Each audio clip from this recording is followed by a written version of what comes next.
নেত্রকোনার দুর্গাপুর উপজেলার বিজয়পুর এলাকায় রয়েছে দেশের একমাত্র সাদামাটির পাহাড়। দৃষ্টিনন্দন এই পাহাড় দেখতে এখানে প্রতিদিনই ছুটে আসছেন পর্যটকরা। তবে স্থানীয় সোমেশ্বরী নদীতে সেতু না থাকায় এবং যথাযথ যাতায়াত ব্যবস্থা সহ প্রয়োজনীয় সুযোগ সুবিধার অভাবে বিস্তার লাভ করতে পারছে না এখানকার পর্যটন শিল্প।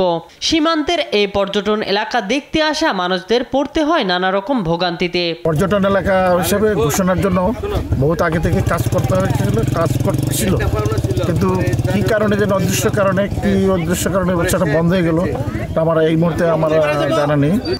সিকিউরিটির ব্যবস্থাটা ভালো থাকে, আমরা যেন এসে নিরাপদ বোধ করি, অনেকেই ফ্যামিলি নিয়ে আসে, এটাই চাই। দূর দূরান্ত থেকে আসা পর্যটকদের বিশ্রাম ও খাবারের জন্য উন্নত মানের কোনো হোটেল না থাকায় তাদের পড়তে হচ্ছে দুর্ভোগে। প্রয়োজনীয় সুযোগ সুবিধা বাড়ালে জেলার সীমান্ত এলাকায় পর্যটকদের আগমন আরো বাড়বে বলে দাবি স্থানীয়দের। মাটি পাহাড়, সাদামাটি পাহাড় যদি না আসে তাহলে তো বোঝা যায় না যে পাহাড়ের অনুভূতি কিরকম হয়, পাহাড়ের সৌন্দর্য। এত এই জায়গায় আসলে তো বোঝা যায় সৌন্দর্য কাকে বলে।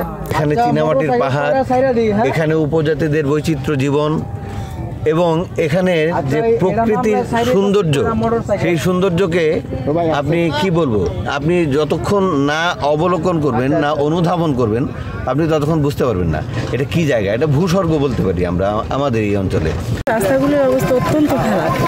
আমার মনে হয় যে এই রাস্তাগুলি যদি আরেকটু ডেভেলপ হতো তাহলে আমরা আরও আসতাম, এখানে আরো পর্যটক আসতে বাইরে থেকে। তবে স্থানীয় জেলা প্রশাসক বলছেন প্রয়োজনীয় সুযোগ সুবিধা বৃদ্ধি করে পর্যটন শিল্পের বিকাশের উদ্যোগ নেওয়া হচ্ছে। সমস্যা সমাধানে সংশ্লিষ্ট দপ্তরে যোগাযোগ করা হয়েছে বলেও জানান তিনি। এই জায়গাগুলোতে আমরা বলতে সুযোগ সুবিধা বলতে যদি আমরা অন্ততপক্ষে যারা দর্শনার্থী থাকে তাদেরকে রিফ্রেশমেন্টের ব্যবস্থা করা, তারপরে ভালো রেস্তোরাঁ থাকা, এগুলো করে দিতে পারলে জনগণ আরো বেশি আসবে, উৎসাহিত হবে। সোমেশ্বরী নদীতে সেতু নির্মাণ সহ প্রয়োজনীয় ব্যবস্থা গ্রহণ করা হলে বাড়বে পর্যটকদের আগমন, এমনটাই প্রত্যাশা স্থানীয়দের। নিউজ ডেস্ক, দেশ টিভি।